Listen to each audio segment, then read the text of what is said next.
sou Luciano Paliano, sou coordenador nacional do IBRAT, que é o Instituto Brasileiro de Transmasculinidades. É uma rede nacional de homens trans ativistas. Né? Atualmente nós estamos em 24 estados, né? Temos 32 núcleos no Brasil todo, entre núcleos estaduais e setoriais.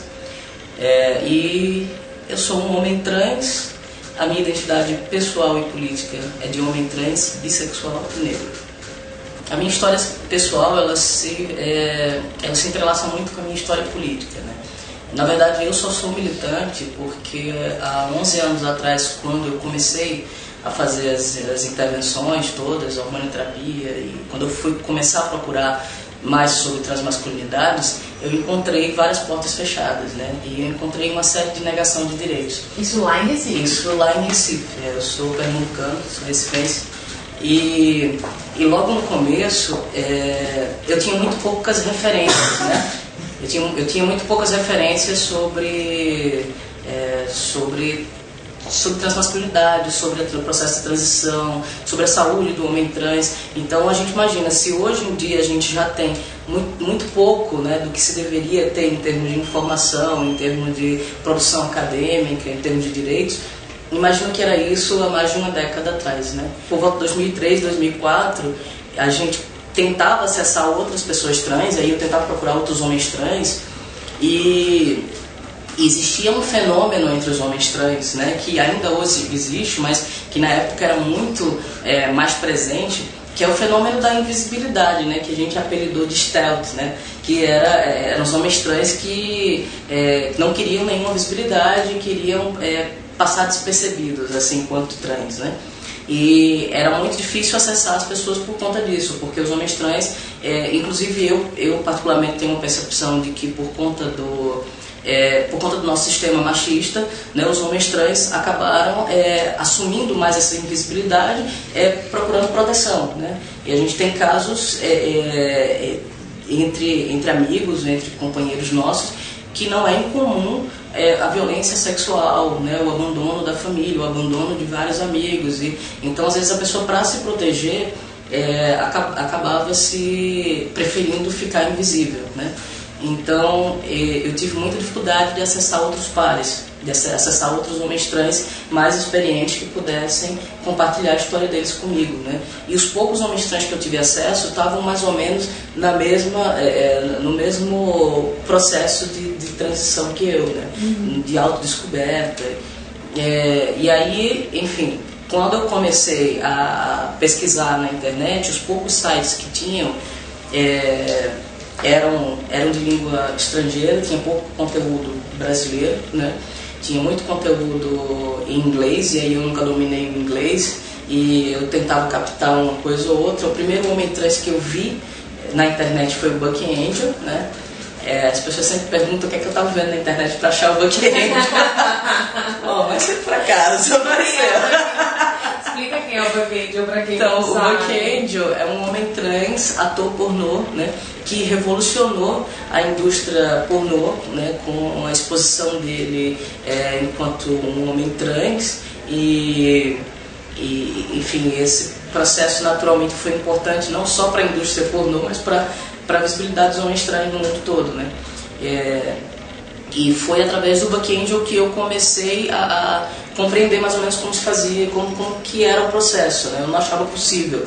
Eu sempre me senti diferente, eu sempre soube que eu não era mulher e que eu não era lésbica, né?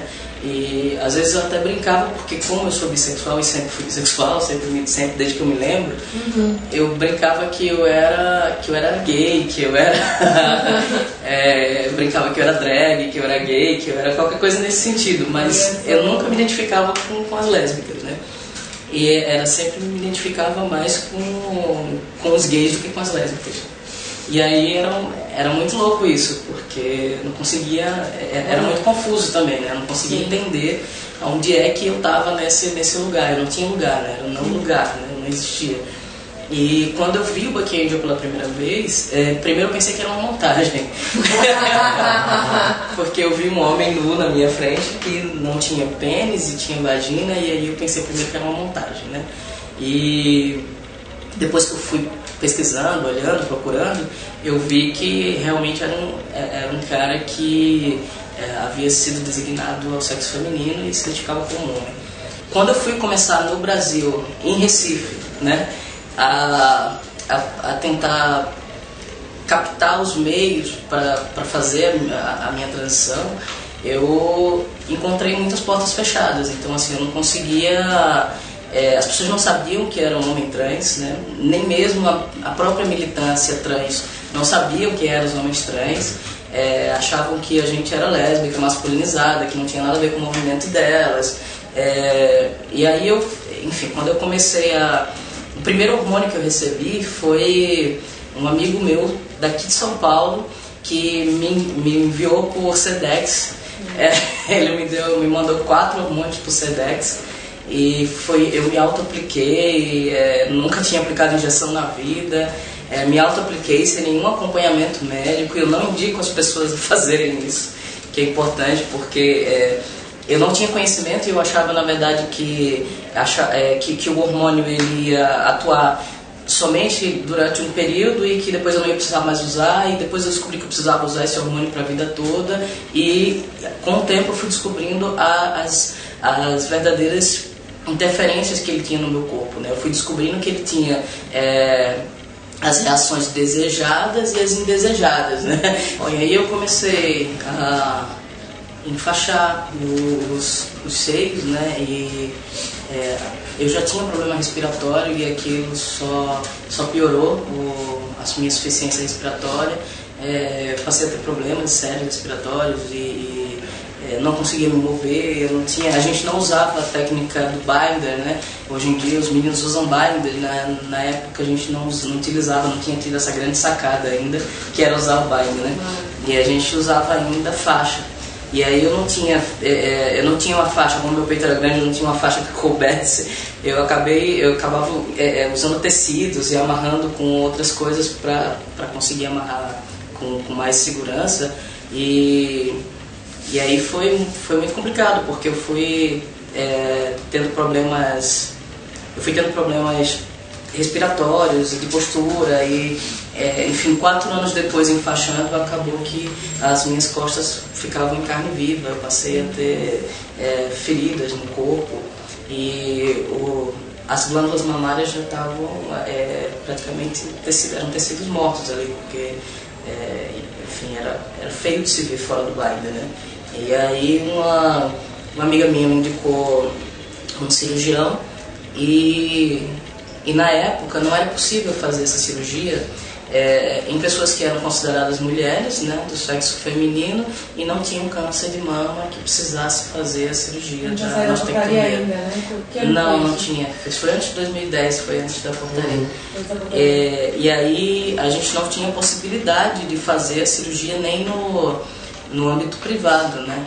E para mim foi muito complicado precisou fazer empréstimo para conseguir pagar a cirurgia.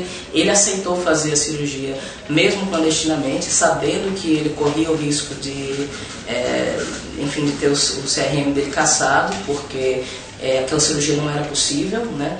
Mas ele viu a minha situação, ele viu a minha angústia, ele viu como estava o meu corpo e ele preferiu se arriscar, e eu sou muito grato a ele mesmo com todas as dificuldades que a gente passou. E claro que não era o ideal, mas a gente também não tinha nem esperanças de nada naquele tempo. Então, quando eu fiz a cirurgia, eu não tive direito ao prontuário médico, eu não tive direito a ficar no hospital, eu precisei tirar os meus pontos, tudo dentro, tirar os pontos, tirar os drenos, tudo no consultório médico, porque eu não podia fazer isso dentro do hospital, as pessoas não podiam descobrir o que estava sendo feito, foi um hospital que ele tinha contato, e aí ele me prometeu depois não contar, para não indicar ele para outras pessoas.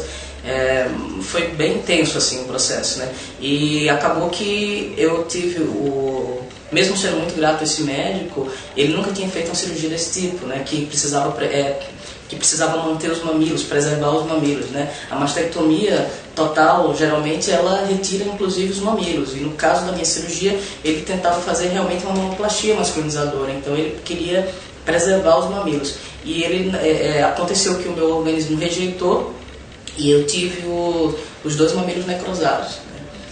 Eu acho que depois que a gente descobre que é trans, a gente não consegue mais voltar atrás, sabe? A gente não consegue mais não passar pelos processos, e mesmo com todos os riscos que eles representam, a gente não consegue mais não fazer, né? E eu tomei hormônio clandestinamente, a minha cirurgia foi clandestina. Hoje eu tenho uma sequela várias sequelas no corpo, e a minha saúde extremamente fragilizada por conta da clandestinidade e da autoburocracia que se faz em torno desse processo. A gente não tinha a permissão, né, pela resolução do Conselho Federal de Medicina de fazer uma mamoplastia, ainda na resolução chamada de mastectomia, e a gente não tinha também a possibilidade do processo transexualizador do SUS, né? Os homens trans não estavam contemplados nesse processo, e muito pouco se sabia sobre a nossa existência, sobre nossas demandas, e ainda hoje pouco se sabe, né? Ainda hoje, se a gente for dialogar sobre a saúde do homem trans, ainda existe um limbo enorme, ainda existe um não lugar muito grande de uma pessoa que demanda ainda coisas que são consideradas da saúde da mulher, e que demanda também coisas que são consideradas da saúde do homem, e que entre essas duas coisas ainda tem um processo transexualizador no meio, né? E aí, quando meu corpo começou a mudar, eu fui procurar emprego. Eu passei um ano inteiro fazendo entrevista de emprego, e lá em Recife eu passava em todas as entrevistas sem dizer que era trans, e na hora de me contratarem, que eu tinha que entregar o documento, eles inventavam qualquer outra desculpa, falavam que depois ligavam, falavam que a pessoa que ia abandonar o cargo não vai ficar no emprego agora, não tem mais como ocupar o cargo, e aí inventava várias desculpas. E aí o único lugar que eu consegui emprego era no telemarketing, porque ninguém precisava me ver. E ainda hoje é o lugar em que a maioria das pessoas trans consegue emprego, mesmo tendo formação, né? Mas eu morei na Itália, eu tenho influência no italiano, eu tinha um curso superior quase terminado. Eu fiz vestibular e passei na Universidade Federal de Pernambuco. Talvez, não tenho certeza, porque não tenho dado, mas eu não conheço ninguém que tenha entrado na Universidade Federal que fosse trans antes de quando eu entrei, né? Que foi por volta de 2006, mais ou menos. E aí talvez eu tenha sido a primeira pessoa trans na Universidade Federal de Pernambuco, e eu não tinha conhecimento sobre questões de nome social. Eu apenas chegava para o professor e falava: olha, eu quero ser tratado como Luciano, né? E eu não conhecia nem o termo nome social, né? Isso era respeitado? Os professores respeitavam, né? Mas na universidade, curso de música, que era o curso que eu fazia, licenciatura em música, tinham muitas pessoas evangélicas, né? Porque na música tem muita gente religiosa. Tem muita gente religiosa na música. E aí eu sofria muito preconceito dos colegas de turma. A minha visibilidade lá acabou sendo uma coisa que nem sempre era positiva, e eu acabei me sentindo desconfortável no lugar da universidade. E aí eu abandonei o curso, né? Hoje, 10 anos depois, eu estou tentando voltar para a música. Já consegui adaptar um pouco a minha voz às possibilidades dela, né? Hoje eu conheço um pouco mais a minha voz do que antes. E hoje eu estou tentando vestibular para música na Unicamp. Estou tentando na Unicamp, estou tentando na USP, estou tentando em outros lugares, e passei agora na primeira fase. Eu espero conseguir passar nas próximas, mas se não der dessa vez eu vou continuar tentando, porque aos poucos eu estou conseguindo voltar a entender, depois de 10 anos, entender como fazer música de novo, né? E aí, com todas essas portas fechadas e com a pouca possibilidade que eu tinha de pedir ajuda para as pessoas, as ajudas que eu pedia na época eram para a Secretaria de Direitos Humanos, né? Lá em Recife eu ia para a prefeitura pedir ajuda na Secretaria de Direitos Humanos. Lá eles têm uma gerência da livre orientação sexual, que é a GLOS, e eu ia pedir ajuda lá, e as pessoas também não sabiam o que era homem trans. E depois de um ano inteiro procurando emprego, a secretária de Direitos Humanos me deu a possibilidade, depois de tanto encher o saco dela lá, pedindo ajuda, porque queria que a secretária de Direitos Humanos me ajudasse a conseguir emprego, explicasse o que era um homem trans. Enfim, não tinha militância para homem trans. E aí, depois de tanto tempo, ela me deixou estagiar lá na Gloss. E aí eu passei um tempo estagiando lá na prefeitura, na Gloss, e foi depois de um longo período de portas fechadas de emprego para mim. E lá eu aprendi muito sobre política pública, lá eu via muito a influência do movimento social chegando dentro da Gloss e exigindo e fazendo controle social. E aí eu comecei a compreender esse processo da sociedade civil intervindo nas políticas públicas. E eu falei, nossa, na verdade eu não preciso esperar nada de ninguém, eu posso fazer, né? Eu procurava pessoas que pudessem me ajudar, quando na verdade eu poderia fazer esse papel também, né? Eu era sociedade civil, eu podia fazer esse papel, né? E aí eu comecei a procurar meios de militar, e aí a primeira ONG que abriu as portas para mim foi a Amotrans, que é a Associação de Travestis e Transsexuais de Pernambuco, né? E aí me abriu as portas e foi quando eu comecei a compreender mais sobre o processo de